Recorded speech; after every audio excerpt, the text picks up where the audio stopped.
Hello दोस्तों, welcome back to your channel easy learning.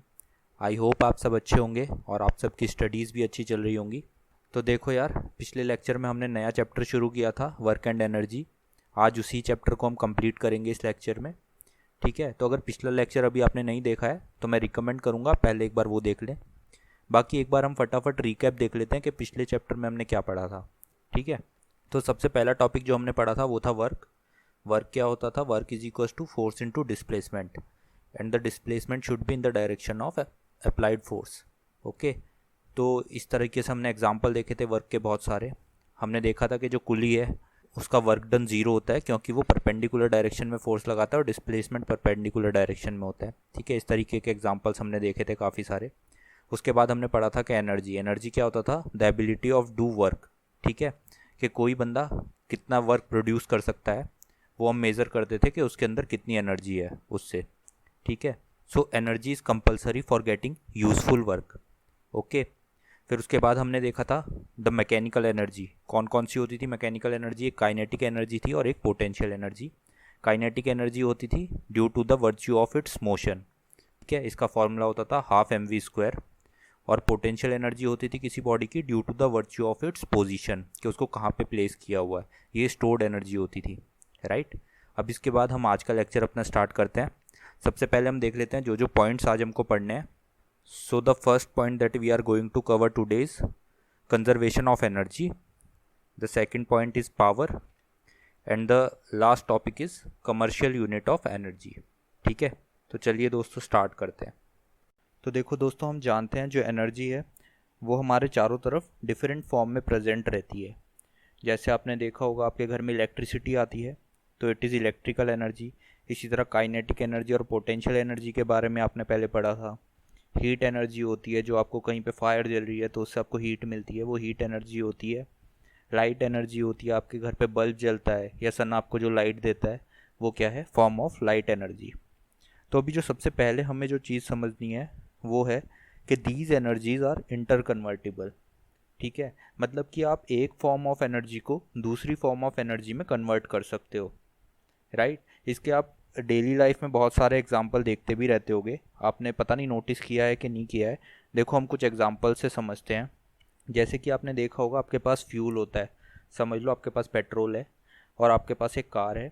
तो आप उस पेट्रोल को उस कार में डालते हो तो वो कार चलना शुरू हो जाती है ना। तो पेट्रोल क्या है? पेट्रोल है आपकी एक केमिकल एनर्जी है पेट्रोल के अंदर। ठीक है, और जब आप उसको इग्नाइट करते हो पेट्रोल को तो वो केमिकल एनर्जी चेंज हो जाती है कार की काइनेटिक एनर्जी में। ठीक है, क्योंकि कार के अंदर मोशन आ जाता है, किसी भी बॉडी के अंदर अगर मोशन है तो उसके अंदर काइनेटिक एनर्जी आ जाती है, राइट। अब इसी तरीके से एक और एग्जांपल आप देख सकते हो, जैसे फ्लैश लाइट होती है।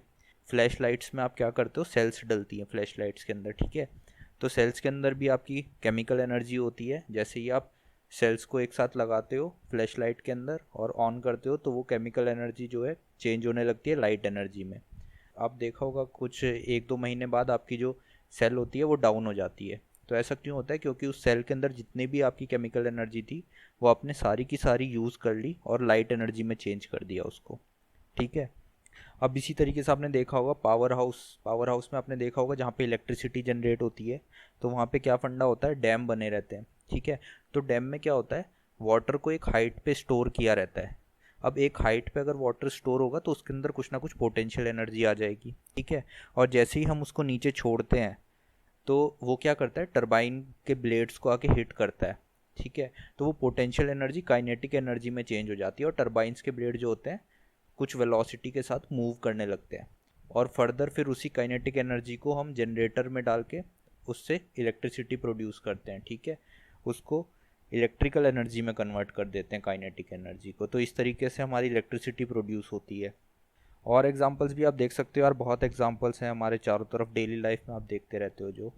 ठीक है, जैसे कि आप आयरन कर रहे हो, प्रेस आपने देखा होगा। तो प्रेस में क्या होता है? जैसे ही आप स्विच ऑन करते हो तो आपकी जो इलेक्ट्रिकल एनर्जी है वो आपके वायर से होते हुए आपकी इलेक्ट्रिकल एनर्जी प्रेस के अंदर आती है और प्रेस आपकी गर्म हो जाती है। ठीक है, तो वो हीट एनर्जी में चेंज हो जाती है। ठीक है, तो इन सब एग्जांपल से देख के हमें क्या समझ में आ रहा है कि एनर्जी जो है वो एक फॉर्म से दूसरे फॉर्म में कन्वर्ट हो सकती है। ठीक है, that energy is inter convertible, right. अब देखो यार, यहीं से कॉन्सेप्ट निकल के आता है कंजर्वेशन ऑफ एनर्जी का। ठीक है, तो कंजर्वेशन ऑफ एनर्जी का अगर हम स्टेटमेंट पढ़ें तो ये बोलता है कि energy can only be converted from one form to another, it can neither be created nor destroyed, the total energy before and after the transformation remains constant. ठीक है, तो एनर्जी कंजर्वेशन क्या बोल रहा है कि आपकी जो टोटल एनर्जी है वो हमेशा कंजर्व रहती है। देखो यार, कंजर्वेशन का क्या मतलब होता है? कंजर्वेशन का सिंपल मीनिंग होता है कि आपकी जो वैल्यू है वो कांस्टेंट बनी हुई है। ठीक है, वो ना तो बढ़ रही है ना कम हो रही है। तो कहीं पे भी आपका कोई भी कंजर्वेशन लॉ अगर आता है, जैसे आपका कंजर्वेशन ऑफ मोमेंटम आपने पहले पढ़ा था, तो उसमें क्या था, आपका टोटल मोमेंटम बिफोर कोलिजन और आफ्टर कोलिजन हमेशा कांस्टेंट बना हुआ था। तो वही सेम फंडा यहाँ पे कंजर्वेशन ऑफ एनर्जी में भी है कि आपकी जो एनर्जी है वो एक फॉर्म से दूसरे फॉर्म में ट्रांसफॉर्म तो हो सकती है, लेकिन वो हमेशा जितनी उसकी क्वांटिटी है वो उतनी ही रहेगी, ना वो कभी बढ़ेगी ना ही कभी कम होगी। ठीक है, जैसे कि मान लिया, एक एग्जांपल लेते हैं, अगर अगर हमारे पास 10 जूल इलेक्ट्रिकल एनर्जी है और हमने उसको कन्वर्ट किया मैकेनिकल एनर्जी में। ठीक है, जैसे कि हमने कोई फ़ैन चलाया। ठीक है, तो वो 10 joule electrical energy 10 joule mechanical energy में कन्वर्ट हो गई। ठीक है, लेकिन जो टोटल एनर्जी है वो पहले भी 10 जूल थी और बाद में भी 10 जूल ही रहेगी। ऐसा नहीं है कि वो कन्वर्ट होने के बाद जैसे ही वो फैन के अंदर आई 20 जूल हो जाएगी, ऐसा नहीं होगा। ठीक है, तो energy neither be created nor been destroyed, energy जितनी है उतनी ही रहेगी, वो सिर्फ एक फॉर्म से दूसरे फॉर्म में चेंज होती रहेगी। ओके, अभी देखो, इसको हम समझते हैं एक फ्री फॉलिंग बॉडी के एग्जाम्पल से हम इसको समझते हैं, जो आपके एनसीईआरटी में भी दिया हुआ है।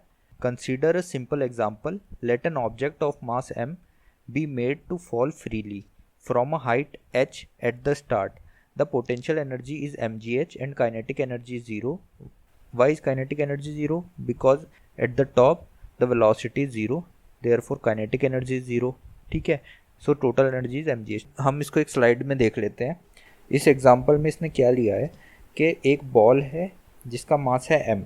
ठीक है, इसको फ्रीली फॉल कराया है इसने कुछ हाइट से, let us suppose the height is h। तो जिस टाइम पे जो बॉल है वो टॉप पोजीशन पे होगी, उस टाइम पे उसकी वेलोसिटी ज़ीरो है, तो उसके अंदर जितनी भी एनर्जी है वो उसकी पोटेंशियल एनर्जी है। ठीक है, क्योंकि काइनेटिक एनर्जी ज़ीरो है। अब जैसे जैसे हम बॉल को छोड़ेंगे और बॉल नीचे आना स्टार्ट होगी तो उसकी वेलोसिटी बढ़नी स्टार्ट हो जाएगी। ठीक है, अब देखो दो चीज़ें हो रही हैं, एक तो उसकी वेलोसिटी बढ़ रही है और एक उसकी हाइट कम हो रही है। हाइट कम होने का मतलब है उसकी पोटेंशियल एनर्जी कम हो रही है, और वेलोसिटी बढ़ने का मतलब है कि उसकी काइनेटिक एनर्जी बढ़ रही है। ठीक है, तो जितना जितना उसकी पोटेंशियल एनर्जी कम होती रहेगी उतना ही उतना उसकी काइनेटिक एनर्जी बढ़ती रहेगी, क्योंकि टोटल जो एनर्जी है वो हमेशा कंजर्व रहनी है। ठीक है, तो जब वो नीचे आ जाएगी, ग्राउंड पे हिट करेगी, उस टाइम पे उस बॉल की जो पोटेंशियल एनर्जी है वो ज़ीरो हो जाएगी, क्योंकि हाइट ज़ीरो हो चुकी है, और उसकी वेलोसिटी उस टाइम पे मैक्सिमम होगी। ठीक है, तो इसलिए उसकी काइनेटिक एनर्जी उस पॉइंट पे मैक्सिमम होगी, और हम बोल सकते हैं कि उसकी जो टोटल पोटेंशियल एनर्जी थी अब वो टोटल काइनेटिक एनर्जी में कन्वर्ट हो चुकी है। ठीक है, और अगर इस जर्नी के बीच का हम कोई भी पॉइंट लेते हैं तो उस पॉइंट पे उसके अंदर कुछ काइनेटिक एनर्जी भी होगी और कुछ पोटेंशियल एनर्जी भी होगी, लेकिन जो टोटल सम है तीनों पॉइंट पे अगर हम देखें तो energy 1 is equal to energy 2 is equal to energy 3। ठीक है, टोटल सम हमेशा कंजर्व रहेगा एनर्जी का। राइट, जितनी पोटेंशियल एनर्जी कम होती रहेगी उतनी ही काइनेटिक एनर्जी बढ़ती रहेगी। तो इस एग्जांपल से हम समझ सकते हैं कि जो टोटल एनर्जी है किसी भी ऑब्जेक्ट की वो हमेशा कंजर्व रहती है। ठीक है, तो ये आपका टॉपिक था कंजर्वेशन ऑफ एनर्जी। अभी इसमें जो पॉइंट आपको सिंपली याद रखना है वो है कंजर्वेशन ऑफ एनर्जी की जो स्टेटमेंट है, that is energy is neither created nor destroyed. ठीक है, total energy before transformation is equal to total energy after transformation. Okay, तो अब देखो अपने नेक्स्ट टॉपिक पे चलते हैं। नेक्स्ट टॉपिक जो है हमारा वो है रेट ऑफ डूइंग वर्क। तो देखो यार, जैसे इसके नाम में ही दिया हुआ है रेट ऑफ डूइंग वर्क, यानी कि आपको सबसे पहले ये बात समझनी है कि अगर कहीं पर भी रेट रेट वर्ड अगर कहीं पर भी आ जाता है तो इसका मतलब टाइम का इन्वॉल्वमेंट आ गया है। ठीक है, हमने पहले भी पढ़ा था, जैसे एक्सेलरेशन में हमने पढ़ा था कि rate of change of velocity is acceleration. ठीक है, तो यानी कि जब हम वेलोसिटी को टाइम के रेस्पेक्ट में देख रहे थे कि टाइम के रेस्पेक्ट में वेलोसिटी में क्या चेंज आ रहा है, तो एक नई टर्म आई थी एक्सेलरेशन। तो इसी तरह से अगर हम वर्क को अगर टाइम के रिस्पेक्ट में देखते हैं ना, कि वर्क टाइम के रिस्पेक्ट में किस तरीके से हो रहा है, तेज़ी से हो रहा है कि धीरे से वर्क हो रहा है, तो उसी कॉन्सेप्ट को हम बोलते हैं पावर। ठीक है, अब देखो सबसे पहले हम कुछ एग्जांपल्स देख लेते हैं जिससे आपको पावर का फंडा और अच्छे से क्लियर हो जाएगा। देखो एक स्लाइड में हम देखते हैं कि एक स्ट्रॉन्ग मैन है, ठीक है, और एक वीक पर्सन है। अब जो स्ट्रॉन्ग पर्सन है वो क्या है, वो थोड़े से टाइम के अंदर ही बहुत ज़्यादा काम कर दे रहा है, ठीक है। और जो वीक पर्सन है, क्योंकि उसमें ज़्यादा ताकत नहीं है तो उसे ज़्यादा टाइम लग रहा है काम करने के लिए और वो काम भी कम कर पा रहा है, ठीक है। तो इससे हम क्या बोल सकते हैं कि जो पहला वाला पर्सन है वो ज़्यादा पावरफुल है और जो दूसरा पर्सन है वो लेस पावरफुल है, क्योंकि वो जो काम है वो कम कर पा रहा है, ठीक है। अब इसी तरीके से एक और अगर हम एग्जांपल देखें, जैसे अब इसी तरीके से हम एक और जैसे कि एग्जांपल देखते हैं जो एनसीईआरटी में ही आपका दिया हुआ है कि कोई कार है, जैसे कि समझ लो एक नैनो है, ठीक है, नैनो कार है जो कि एक लाइट कार है, और एक आपकी थोड़ी अच्छी कार है जैसे स्विफ्ट डिज़ायर हो गई। तो अगर हम दोनों कार में एक बराबर टाइम के लिए एक जर्नी ट्रैवल करते हैं, समझ लो 10-10 घंटे हमने दोनों कार में ट्रैवल की एक जर्नी, तो क्या होगा, नैनो जो डिस्टेंस ट्रैवल करेगी वो थोड़ा कम होगा और स्विफ्ट डिज़ायर उतने टाइम में थोड़ा ज़्यादा डिस्टेंस ट्रैवल कर लेगी, ठीक है। तो इस समय क्या समझ में आएगा कि जो स्विफ्ट डिज़ायर है वो ज़्यादा पावरफुल कार है इन कंपैरिजन टू नैनो, ठीक है। तो ऐसा क्यों है, क्योंकि जो वर्क हमको मिल रहा है ना at a given time period वो ज़्यादा मिल रहा है, ठीक है। So rate of doing work is power. तो पावर की जो डेफिनेशन निकल के आती है वो आती है रेट ऑफ डूइंग वर्क और rate of transfer of energy. मतलब किसी गिवन टाइम इंटरवल के अंदर आपका वर्क कितनी तेज़ी से हो रहा है या कितने धीरे से हो रहा है, या आपकी एनर्जी कितनी जल्दी जल्दी ट्रांसफॉर्म हो रही है दूसरी एनर्जी के अंदर, ठीक है। इससे आपकी पावर डिफाइन होती है। तो आपका पावर का जो फॉर्मूला आ जाता है सिंपली वो होता है work divide by time, right. अब देखो आप अगर एसआई यूनिट हमें पावर की देखनी होगी तो क्या होगा, वर्क की एसआई यूनिट हमें पता है क्या होती है, जूल होती है, और टाइम की एसआई यूनिट होती है सेकंड। तो पावर की एसआई यूनिट आ जाएगी जूल पर सेकंड, और जूल पर सेकंड को ही हम लिख देते हैं वॉट, ठीक है। ये देखो जेम्स वॉट थे जिनके नाम के ऊपर ये यूनिट का नाम रखा हुआ है वॉट। वॉट को हम कैपिटल डब्ल्यू से भी डिनोट करते हैं। तो 1 वॉट इज इक्वल टू कितना हो जाएगा, 1 watt is equal to 1 joule per second, right. अब देखो यहाँ पे थोड़ा कन्वर्जन दिया हुआ है कि 1 किलोवाट इक्वल टू कितना होगा, 1000 watts. 1 kilowatt is equal to 1000 watts, और 1000 वॉट्स को ही हम क्या बोल सकते हैं, 1000 जूल पर सेकेंड, ठीक है ना। अब देखो पावर का कॉन्सेप्ट हमको यहाँ से क्लियर हो जाता है कि power is rate of doing work. अब समझ लो, देखो पावर अगर आपकी वेरी कर रही है, देखो अगर स्विफ्ट डिज़ायर की हम एग्जांपल से अगर चलें, हम एक जर्नी पे गए हैं जो कि 10 घंटे की जर्नी है। अब उस 10 घंटे की जर्नी में कभी कभी कार ज़्यादा पावर लगा रही है, कभी कभी हम ज़्यादा एक्सेलरेशन दे रहे हैं गाड़ी में, कभी कभी कार स्लोली चल रही है अपना आराम से, ज़्यादा पावर की नीड नहीं है, हाईवे पे चल रही है आराम से, ठीक है। तो पावर वेरी करती रहती है, कभी कभी इंजन को ज़्यादा पावर जनरेट करनी पड़ती है, कभी कभी कम पावर जनरेट करनी पड़ती है। तो अगर पावर वेरी कर रही है एक टाइम पीरियड में तो फिर फंडा आता है एवरेज पावर का। हमने पहले भी देखा था जब हम निकालते थे एवरेज स्पीड, जब हम निकालते थे तो कब निकालते थे, जब स्पीड वेरी करती थी किसी टाइम ड्यूरेशन के अंदर, स्पीड कभी बढ़ रही थी कभी कम हो रही थी, तब हम एवरेज स्पीड निकालते थे, है ना। इसी तरीके से एवरेज पावर कब निकालते हैं, अगर पावर वेरी कर रही है, ठीक है। कभी समझ लो आधे रास्ते में 50 किलोवाट पावर की रिक्वायरमेंट थी, ठीक है, फिर कभी इंजन ने पावर प्रोड्यूस करना थोड़ा कम कर दिया, 40 किलोवाट पावर प्रोड्यूस कर रहा है, ठीक है, कभी 60 किलोवाट। तो हम क्या करेंगे, टोटल जर्नी में हम देख लेंगे कि टोटल पावर जो प्रोड्यूस हुई है वो कितनी है, और उसको डिवाइड कर देंगे टोटल टाइम पीरियड से, ठीक है। पूरी जर्नी में हमें जितना टाइम स्पेंड हुआ है तो हमें क्या मिल जाएगा, हमारी एवरेज पावर मिल जाएगी, ठीक है।